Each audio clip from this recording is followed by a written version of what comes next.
C'est arrivé il y a quelques instants et la vérité sans phare a enfin été révélée au grand jour. Il n'y a plus de refuge pour Eustace Conway, car son secret le mieux gardé a été révélé au grand jour.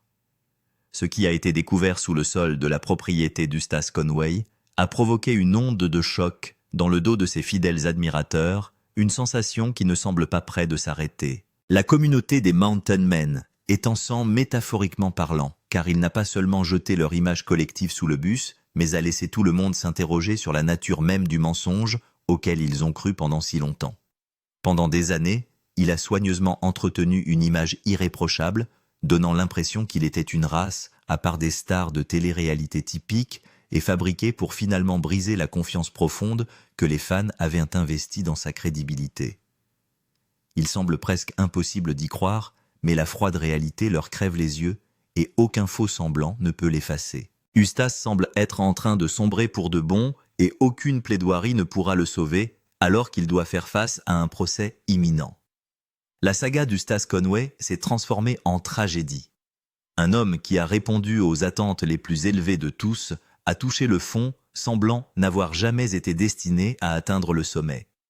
Les regrets s'annoncent nombreux pour Conway, qui met fin à sa carrière d'une manière dévastatrice. La postérité lui fera-t-elle un jour grâce et lui redonnera-t-elle ses lettres de noblesse? Cela reste une question pour l'avenir, mais pour l'instant, nous devons en découvrir les détails. Veuillez vous abonner à cette chaîne et activer le bouton de notification pour plus de contenu. Eustace Conway de Mountain Men, sans aucune exagération, a parcouru le chemin de la réussite tout au long de sa vie. C'est un homme qui s'est donné à fond dans la vie peu orthodoxe de la nature sauvage, souvent associée à l'esprit rude de l'Alaska, sans se soucier des immenses défis, ce qui est d'ailleurs devenu sa caractéristique principale. Depuis le moment où il a commencé à voir la vie d'un œil d'oiseau jusqu'à sa chute finale, il a toujours connu un niveau de réussite que même ses contemporains n'ont jamais pu atteindre. Les vicissitudes de la vie qui ont frappé à sa porte dès l'adolescence l'ont placé sur une plateforme unique, lui apprenant à avancer dans la vie avec prudence. Par conséquent, chaque fois qu'il s'est trouvé au milieu d'une crise, il a su instinctivement comment s'en sortir. Sa vie a pris des chemins inhabituels et sinueux, mais il n'a jamais abandonné sa quête pour devenir l'une des figures les plus estimées de la télé-réalité. Chaque plateforme sur laquelle il se tenait était l'occasion de déployer ses talents dans l'arrière-pays, talents affinés au fil des années passées à survivre aux difficultés impitoyables de la vie sauvage. Il a gagné le surnom de roi de la vie sauvage, un titre qui ne s'est pas estompé au fil des saisons, mais qui est plutôt devenu l'emblème de ses cicatrices et de sa survie. L'arc narratif le plus réussi d'Eustache remonte à ses débuts dans l'émission de télé-réalité Mountain Men. Bien qu'il soit déjà connu en tant que naturaliste, il n'a vraiment saisi les ficelles de la grandeur qu'une fois qu'il est devenu un membre de l'équipe de l'émission. Ses débuts ont d'abord suscité des doutes chez les téléspectateurs, mais au fil du temps, ceux qui pensaient au départ qu'il était surestimé n'auraient pas pu être plus reconnaissants de sa présence. Il est devenu la star de télé-réalité la plus aimée des fans, suscitant une telle loyauté que tout manque de respect à son égard pouvait entraîner la perte des bonnes grâces de l'ensemble des téléspectateurs. Pendant des années, il a gagné leur confiance grâce à son engagement sans faille dans l'émission et aux aventures uniques qu'il leur a fait vivre des spectacles qui n'avaient jamais été vus avant son arrivée. Petit à petit, sa base de fans s'est massivement développée, lui permettant d'établir une niche fiable qui a grandement profité à sa carrière dans Mountain Men. Et qui c'est... Cependant, personne ne soupçonnait que derrière ces exploits télévisés se cachaient des secrets enfouis à plusieurs mètres sous terre, et pendant toutes ces années, il n'a jamais donné à quiconque une raison de douter de son innocence. Mais il y a quelques instants, tout son univers s'est effondré lorsque l'inattendu s'est produit. Il a rencontré son Waterloo lorsqu'un groupe d'hommes armés l'a démasqué, envoyé pour clarifier les rumeurs qui se sont obstinées à murmurer à leurs oreilles pendant des années. Ce fut un choc énorme pour Conway de voir des visages inconnus infiltrer son territoire, et il se retrouva impuissant à l'arrêter. Pour la première fois, la star de la télé-réalité, qui avait vécu sa vie sans céder à la peur, s'est soudain mise à trembler, submergée par la gravité de la situation. Bien qu'il s'agisse de l'incident le plus récent, ce n'est pas la première fois qu'il fait la une des journaux. Il y a quelque temps, il a dû répondre à des questions difficiles qui le regardaient en face en raison d'une attitude mal avisée. En 2013, il a fait parler de lui pour des raisons qu'il a déclaré n'avoir jamais comprises, et ce n'est que lorsque les autorités l'ont sanctionné qu'il s'est rendu compte qu'il avait dévié de son chemin. Le jeudi 27 juin 2013. Eustace Conway se reposait sur un traîneau en bois devant l'écurie de sa réserve de Turtle Island à Triplet, en Caroline du Nord, accueillant des invités du monde entier venus s'informer sur les modes de vie naturels et l'autonomie lorsque les autorités ont soudainement fermé l'établissement pour des raisons de santé et de sécurité. Ce n'était pas un fait anodin. À l'époque, le monde entier a été témoin d'une situation embarrassante qui s'est produite en un clin d'œil. La nouvelle est troublante et les fans ont beau poser des questions, rien ne peut atténuer le danger imminent que les autorités prétendent vouloir prévenir.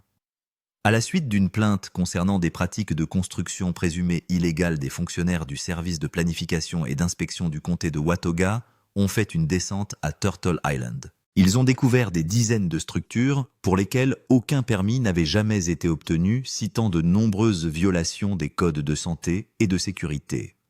Le procureur du comté a présenté à M. Conway 3 options radicales: mettre les bâtiments en conformité avec les normes minimales de l'État, demander à un expert de certifier qu'ils étaient déjà conformes au code et obtenir les permis appropriés ou les démolir complètement. Ce qui s'ensuivit fut plus qu'une simple bataille entre le gouvernement et l'individu. Il s'agissait d'un conflit profond concernant les limites entre ce qui est réel et ce qui relève de la télé-réalité. Il n'a jamais vu venir ce coup, et une fois qu'il s'est produit, une tension constante s'est développée entre les deux parties. Personne ne sait exactement pourquoi les autorités se sont soudainement intéressées de si près à la maison de Conway, mais les rapports indiquent que les inspecteurs ont constaté que les bâtiments ne disposaient pas des raccordements minimums pour l'eau et les égouts, à commencer par la résidence de Conway lui-même. Se pourrait-il que ce groupe d'inspecteurs ait eu à l'époque un ticket pour un programme clandestin, mais qu'il ait choisi de présenter l'affaire de cette manière bureaucratique jusqu'à ce que ses conclusions soient corroborées? Personne ne le sait vraiment, mais les suites de leurs actions ont révélé que beaucoup de choses s'étaient passées en coulisses. Monsieur Conway a fini par répliquer à ce groupe de fonctionnaires en clarifiant certains points, tout en étant prêt à ce que l'affaire se termine de manière décisive. Les êtres humains ont construit leur propre maison pendant des milliers et même des millions d'années, a déclaré Monsieur Conway avec passion. Et aujourd'hui, nous ne pouvons même pas construire notre propre maison avec nos propres matériaux qui poussent sur notre propre terre. Il ne s'agit pas d'une réglementation, mais d'un problème de comté. C'est une question de droits de l'homme. Conway et les fonctionnaires ont fait des allers-retours sur cette question controversée jusqu'à l'intervention opportune du corps législatif dominé par les républicains qui a présenté un projet de loi visant à exempter les camps et les fermes primitifs, y compris les hangars, les granges, les toilettes extérieures, les niches à chiens et autres structures, des codes de construction les plus rigoureux. Dans ce cas, Conway a convaincu les autorités et en peu de temps, il a repris ses activités. Mais bien des années plus tard, ce qui s'est passé il y a 1 minute, il a été traduit en justice pour les injustices qu'il avait commises pendant des années. Il n'aurait jamais cru qu'un jour, quelqu'un découvrirait ces vilaines choses, mais aujourd'hui, il va devoir croupir en prison pour avoir trompé tout le monde pendant tout ce temps. Il y a 1 minute, Conway était sorti de sa propriété située à Triplet pour un voyage d'affaires annoncé. Il a eu quelques échanges avec ses partenaires commerciaux et a décidé de rentrer chez lui. Mais ce qu'il ne savait pas, c'est qu'il allait faire le jeu d'un groupe d'hommes qui attendait ce jour depuis longtemps. Un groupe de 15 militaires entraînés l'a suivi depuis son voyage d'affaires, et alors qu'il était sur le point d'entrer dans sa propriété, ils l'ont doublé en lui demandant de se figer. Avant cela, des passants, qui avaient une vue d'ensemble, ont vu tout le scénario et ont décidé d'aller jusqu'au bout. Lorsque le groupe de personnes armées est finalement descendu de son véhicule, armes au poing, la nouvelle s'est répandue dans le quartier qu'Eustace Conway avait été capturé pour un crime grave. En peu de temps, plusieurs habitants du quartier ont pris d'assaut son environnement afin d'avoir une expérience directe de tout ce qui se passait. L'un d'entre eux a marmonné d'un ton calme. « Cela me semble étrange. Je n'ai jamais entendu parler de quoi que ce soit impliquant Eustache jusqu'à présent. Se pourrait-il que pendant toutes ces années, il ait fait semblant? Quelqu'un lui a répondu dans la foule: « J'ai toujours su qu'il était une personne à 2 visages qui ne fait que prétendre être bonne aux yeux du public. » Quoi qu'il en soit, ils continuèrent leur discussion tout en fixant leur regard sur ce qui se passait à l'intérieur de la propriété d'Eustache. Les militaires armés dont les visages étaient remplis d'une sinistrose totale le suivaient doucement en entrant dans sa propriété. Le chef du groupe prit la parole d'un ton calme. « Il serait bon que vous coopériez avec nous. Mais si vous refusez, préparez-vous à danser dans une mare de sang. » En entendant cela, Eustache baissa sa garde et répondit d'une voix faible. « Ce n'est pas un problème, mais permettez-moi de vous demander quel est mon délit. » « Eh bien, puisque vous voulez savoir, dit le chef du groupe, les habitants de ce quartier et certaines personnes qui ont été observatrices ont signalé à plusieurs reprises une activité nocturne inhabituelle qui se produit régulièrement. Nous sommes donc venus nous renseigner. Depuis mon adolescence, j'ai toujours cultivé l'habitude d'arroser mes fleurs matin et soir, et ce qu'ils me voient faire n'est qu'une obligation à laquelle j'ai commencé à me soumettre il y a plusieurs années. Bien que ce ne soit pas la raison principale pour laquelle ils ont pris d'assaut sa propriété, ils l'ont fait uniquement pour entendre sa réponse et déterminer comment ils allaient poursuivre leurs recherches. À ce moment-là, Eustache était confiant, pensant qu'ils allaient mettre fin à leurs recherches et mettre le matériel en route. Malheureusement pour lui, ce n'était que la partie émergée de l'iceberg de ce qui allait se passer ensuite. Alors qu'Eustache discute avec le chef de ce groupe, un ami lui rend visite à l'improviste. Il ne savait pas qu'il y avait le feu sur la montagne et que ce n'était pas le moment de lui rendre visite. Néanmoins, il finit par se rendre compte de la situation par lui-même. Eustache l'accueille à l'intérieur de la maison et ils discutent quelques minutes. Pendant ce temps, les hommes font irruption dans son salon. Terrifié, il demande à Eustache « Qu'est-ce qui se passe ?» Eustache ne perd pas de temps. Il l'informa de la situation sur le terrain et il ne fit que prêter serment de silence en observant tout ce qui se passait. Plusieurs pensées lui traversaient l'esprit et même s'il n'avait qu'une envie, c'était de disparaître, sa conscience le poussait à rester là où il était. Pendant ce temps, une foule nombreuse s'est rassemblée devant le portail de la propriété de la star de la télé-réalité.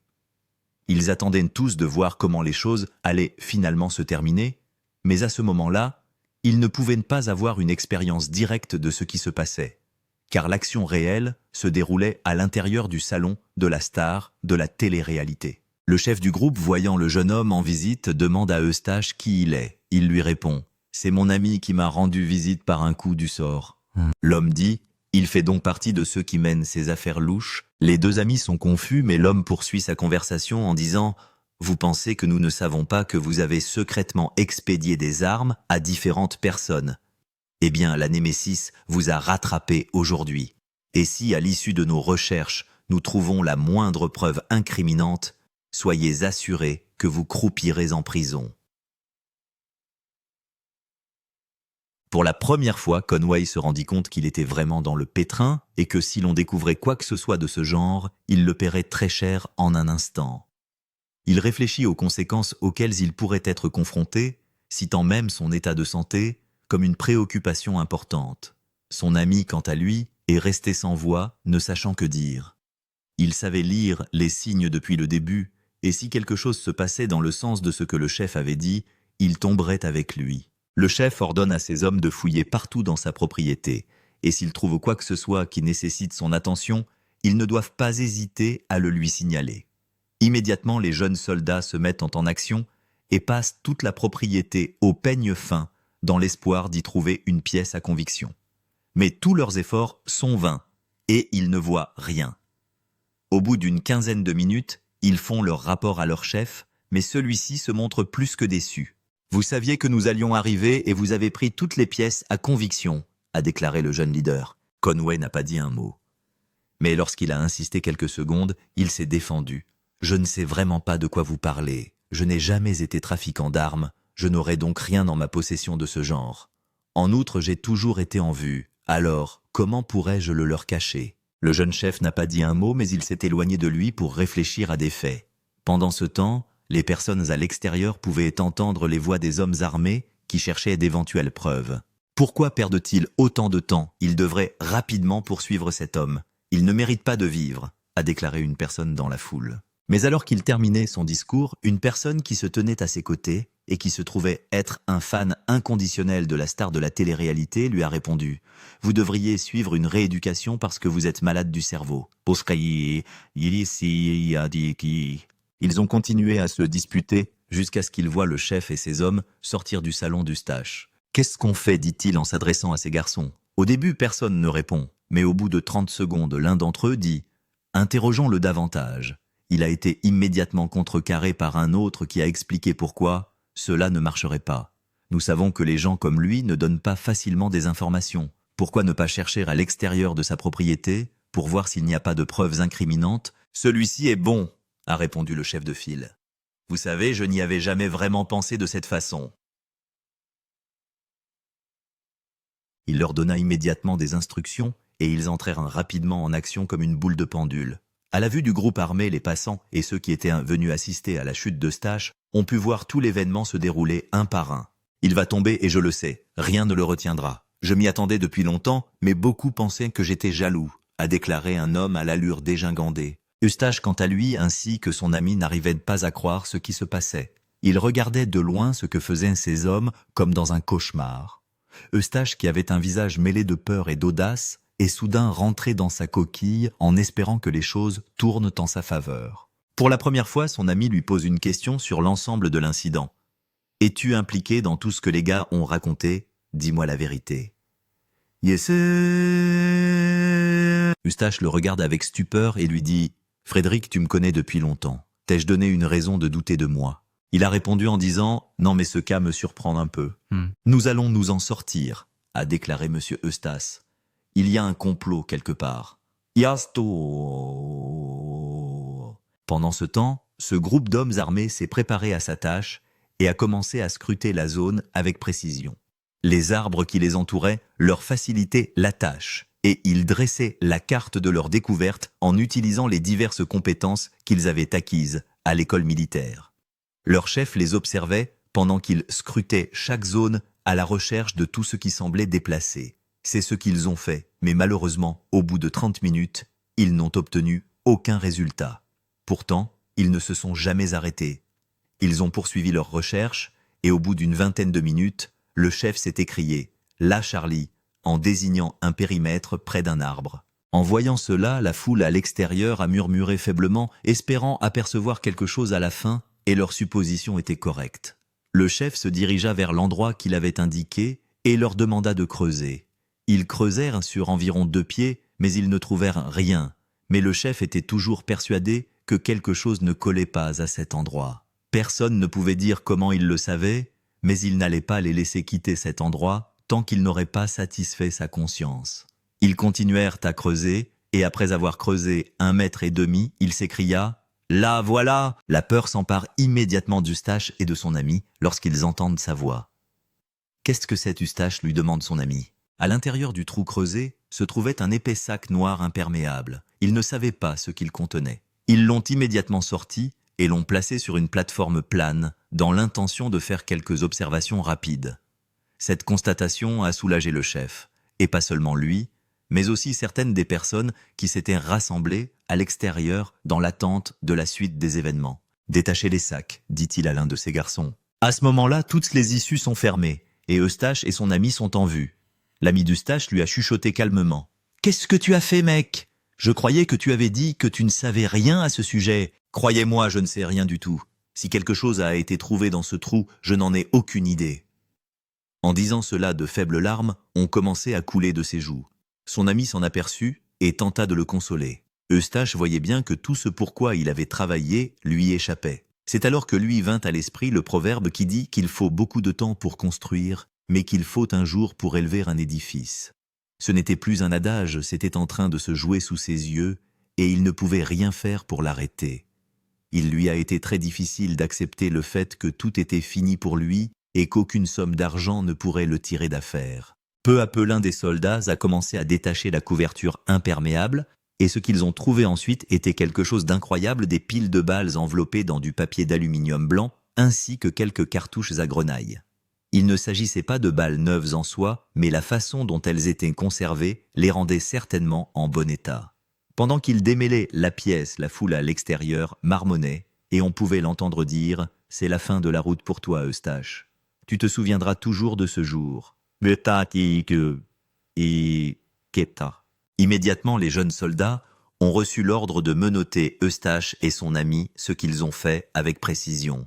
Ils ont emmené les balles sur une plateforme surélevée dans l'espoir d'obtenir davantage de preuves avant de confisquer le duo en vue d'un procès. Humblement, le chef demande à nouveau à Eustache. « Vous avez dit que vous n'étiez pas un trafiquant d'armes. Que pouvez-vous dire de ces balles et cartouches trouvées en votre possession ? N'est-il pas évident que vous faites partie d'un programme secret dont vous ne voulez vraiment pas parler ?» Eustache ne peut retenir ses larmes lorsqu'il essaye de parler et dit « Je n'ai jamais rien fait de tel, dont vous m'accusez. » Le chef l'arrête immédiatement en lui disant « Ces larmes ne t'aideront pas. Reconnaissez simplement ce crime et nous pourrons le contourner. » Mais il a dit cela en pensant qu'Eustache allait accepter ce qu'il n'avait pas fait. La tension dans la foule augmente, et quand il voit qu'il lui pose des questions, ils se sentent encore plus déçus. « Vous avez toutes les preuves qu'il vous faut. Pourquoi attendre davantage ?» murmure l'un d'eux depuis l'Extrême-Orient. Pendant tout ce temps, l'ami d'Eustache reste silencieux. Mais après que le chef a demandé à Eustache de parler, il lui a fait signe d'être entendu dans cette affaire. « Que voulez-vous dire, complice ?» a-t-il lancé. « Eh bien, vous pouvez parler. Je suis tout ouïe. » Le jeune homme, qui passait déjà une mauvaise journée, a pris la parole calmement et a dit « Je ne suis peut-être pas avocat, mais le peu que je sais du droit, c'est qu'on ne poursuit pas quelqu'un tant qu'il n'y a pas de preuves suffisantes. Il y a beaucoup de questions que j'aimerais poser au sujet de cette conclusion. D'après ce que je vois, il s'agit de quelque chose qui a été enterré pendant de nombreuses années. Comment savez-vous qu'il s'agit en fait d'un sous-produit des affaires louches de mon ami ? Et encore une fois, ne pensez-vous pas qu'il est trop tôt pour nous déclarer criminels, alors que les preuves ne sont pas suffisamment claires ? » Au mépris de ce qu'il a dit, il s'est mis en colère. « Vous pensez que je suis un enfant dans ce jeu ? J'ai servi dans l'armée pendant 15 ans, je ne suis donc pas un petit enfant lorsqu'il s'agit de questions comme celle-ci. »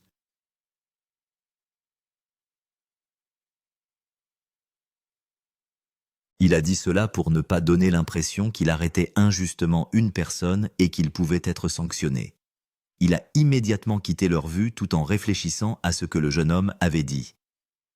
Alors qu'il s'éloignait, les deux amis se sont regardés et pour la première fois, on a pu voir une lueur d'espoir dans leurs yeux. À cette époque, la nouvelle de la découverte d'armes sur la propriété d'Eustace Conway était devenue virale et les médias ne la trouvaient pas amusante. Alors que beaucoup pensaient que Conway était l'ami de tout le monde, certains l'avaient bloqué depuis longtemps pour des raisons non négligeables. Lorsque l'occasion s'est présentée pour eux de ternir davantage son image, ils n'ont pas perdu de temps pour répandre sa chute. Et comme il se doit, les médias l'ont accepté sans réserve. Cependant, en réalité, Conway n'était pas encore à terre. Si les choses se passaient bien pour lui et son ami, il pourrait bien avoir le dernier mot. Néanmoins, ceux qui se trouvaient à l'extérieur espéraient simplement qu'il serait confisqué et jeté en prison pour toujours. C'est dommage. En attendant, il semble que Eustache ne soit pas confisqué après tout. Le chef du groupe qui était parti en colère a appelé à un rassemblement solennel. Et dans la minute qui a suivi, ces hommes se sont réunis pour réfléchir à la question. « Il y a un petit problème », a-t-il déclaré. « Nous ne pouvons pas confisquer ces personnes sans preuves suffisantes et l'hypothèse n'est pas une raison légitime pour juger qui que ce soit. » Qu'est-ce que vous voulez dire, dit l'un d'eux. Nous avons trouvé des piles de balles et de cartouches enterrées à l'extérieur de sa propriété, n'est-ce pas? Mais conclure qu'il en est responsable sans preuve évidente est un défi à la loi. Et nous pourrions être pénalisés pour cela. Tout le monde est devenu silencieux, et pendant les 3 premières minutes, ils ont compris qu'ils avaient raison. L'un d'entre eux a regardé de loin et a vu que les menottes étaient toujours sur leurs mains. Il a alors pris la parole en pointant du doigt leur direction. Immédiatement, ils ont ordonné qu'on leur enlève les menottes. Le jeune soldat s'est approché d'eux et leur a enlevé les menottes en prononçant quelques mots gentils, désolé pour le dérangement. C'est un soulagement pour le duo qui comprend alors qu'il y a encore de l'espoir. L'un des soldats demande « Qu'est-ce qu'on fait maintenant ?» Pendant ce temps, certaines personnes dont les attentes ne se concrétisaient pas commençaient à murmurer des mots inutiles. « Je l'ai dit, il sait comment obtenir ce qu'il veut. Il s'est frayé un chemin à coups de pot de vin. » Mais était-ce vraiment le cas? Non, ce n'était pas le cas. Eustache était innocent, et ces hommes ne faisaient que le reconnaître. Le chef de l'époque, qui regrettait ses actes, mais ne voulait pas paraître faible à leurs yeux, alla trouver Eustache et son ami en leur disant « Je vais aller au fond des choses et je vous parie que si vous êtes coupables, rien ne vous épargnera. » Il a marché un moment pour rassembler ses hommes et réfléchir à la ligne d'action suivante. Alors que chacun a porté sa contribution, l'un d'entre eux a suggéré que la seule façon de déterminer qui est véritablement responsable des objets trouvés enfouis dans le sol est de les soumettre à plusieurs processus. Sinon, nous ferions une fausse déclaration qui n'aurait aucun sens en fin de compte. Le chef de file a demandé « Mais encore une fois, quel sera notre destin maintenant? Cela pourrait-il être réalisé ici même ?» « C'est ce que je peux dire pour l'instant », a répondu le premier. Cependant, l'un d'entre eux s'est dit d'accord, en déclarant « Monsieur, je crains qu'il faille jusqu'à 1 semaine pour obtenir un résultat précis. » Pour le dirigeant, il s'agissait d'un point de rupture. Lorsqu'il l'a entendu, il a été profondément ému. Il savait qu'il n'avait plus à fulminer et qu'il n'avait plus qu'à attendre les résultats des tests pour savoir qui était le vrai coupable. Néanmoins, il n'allait pas laisser les choses s'arranger tout de suite.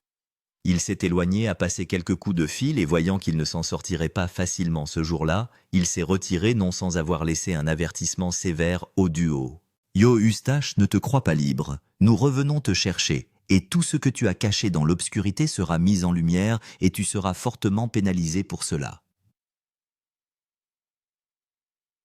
Il s'est ensuite éloigné en faisant signe à son équipe.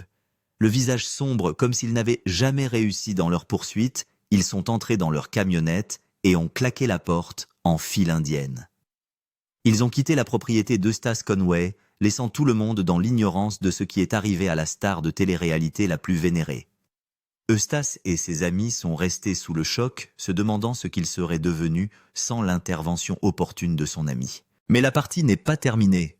Pensez-vous qu'Eustache sera confisqué pour trafic d'armes et sa ressemblance par la suite? Seul, le temps le dira. Aujourd'hui, la star de la télé-réalité est restée confuse reconnaissant les difficultés qui accompagnent la célébrité et pour la énième fois, il s'est rendu compte que les bonnes relations ne sont pas faciles à obtenir et qu'elles l'ont béni de bien des manières. En attendant les résultats, il est libre d'obtenir le meilleur de ce qu'il veut. N'hésitez pas à nous faire part de votre avis dans les commentaires. N'oubliez pas d'aimer, de partager et de vous abonner pour plus d'histoires comme celle-ci.